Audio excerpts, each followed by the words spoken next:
Hey, what's up guys? Mike Patrick, and in this video I want to talk about global warming and climate change, okay? And what we are facing with global warming and climate change, okay?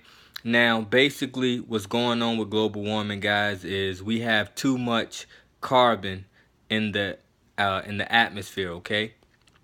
Too much carbon dioxide is in the atmosphere, okay? And carbon dioxide traps heat, all right? It traps heat. So, for example, to give a good description of this, okay, heat comes in from the sun, heat comes in from other planetary star bodies, okay? And so basically what heat is radiation, light, radiation, okay? Look at it all as radiation, heat, light, okay? So the atmosphere, the electromagnetic shield, it shields us from having too much of this excess cosmic radiation coming in, okay? So this excess light, excess heat, okay? And so what happens is it keeps us at a good medium, okay? Like at a perfect balance, okay? To where life can thrive and life can be fine, you know what I mean? With enough heat and enough light, okay? But with too much heat and too much light, too much radiation, you know, if it's not in balance, like anything else, if it's not in balance, it could become detrimental, okay? So what has happened is, for different reasons, we have too much carbon dioxide in the atmosphere, and it's trapping a whole lot more heat than what is being sent back out, okay? Than what is being reflected, okay? Now, what causes this? What do we do that cause this, okay? That cause more carbon dioxide within the air or within the atmosphere, okay? So when we run our cars, okay, our cars is burning oil, okay? That creates carbon dioxide, extra carbon dioxide that say wouldn't have been in the atmosphere 800 years ago, 1,000 years ago, 2,000 years ago, because we didn't have vehicles like that. All right. And so therefore, okay, everybody has a car now, right? So we have a whole lot more carbon being burnt, okay, and released into the atmosphere that's trapping more and more light and heat, okay? Then also the burning of coal, okay? Now we know that a lot that we have going on industrially, okay, has to do with coal, right? And over the years, and you gotta think, guys, nothing happens overnight. So this stuff is over time. How long have we been burning coal, right? How long? For example, I was talking to my mom not too long ago.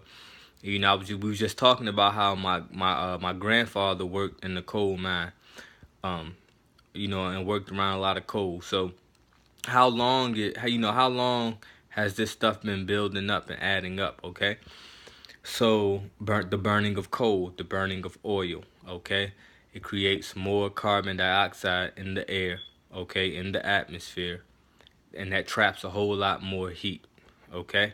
And then now, not to mention, you got natural things that's going on that whether, whether man, nothing that necessarily man have anything to do with, but we're just at a particular point in time, astrologically, okay, where more radiation, more heat, more light is coming in, okay? So now we do have things going on. That's what Harvard, for a while now, Harvard has been spraying reflective chemicals into the atmosphere. Many people know this now. If you don't know, you can look up geoengineering, look up Harvard, and what's going on is they spray reflective metals, okay, into the atmosphere to try to block some of this heat and to try to block some of this light, okay, so it won't overwhelm our atmosphere, okay. Because what happens with this, guys, is what we are seeing now is very high sea levels. We have raising sea levels based on ice, like Arctic ice melting and raising the sea level because the heat the earth is heating up so much. Okay. Trying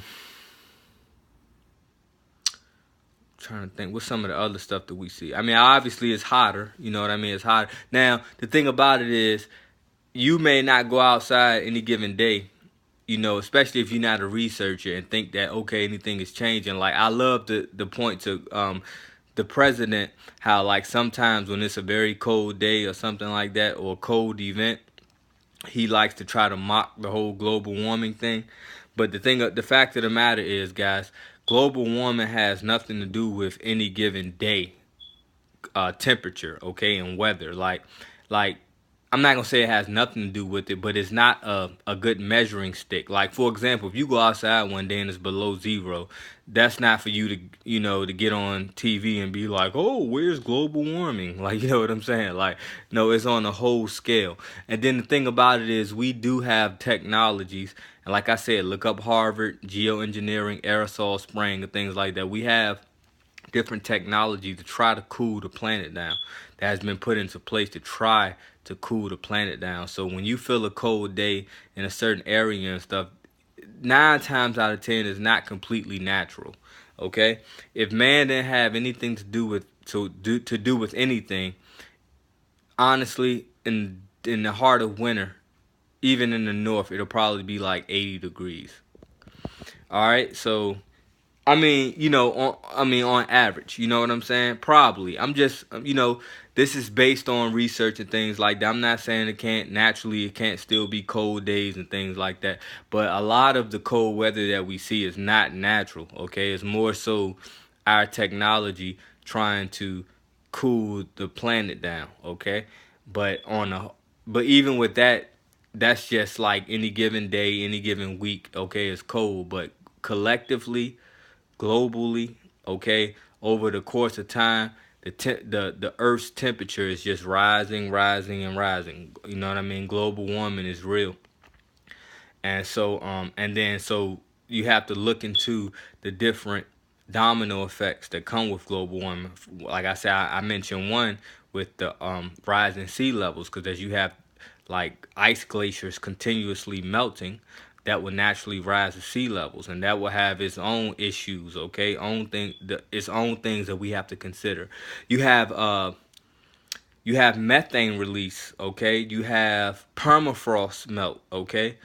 Permafrost is so for example, permafrost is like a part of a region of the ground that, based on a certain amount of time and the consistent temperature, certain germs and bacteria were frozen, okay? But as the earth heats up, these things are they're melting and releasing. So that's another issue, ancient bacteria and things like that. So you have to look into global warming, okay, climate change, okay, and things like that. And because it's a real thing, guys. All right, hopefully this was a helpful, insightful, educational video. Peace.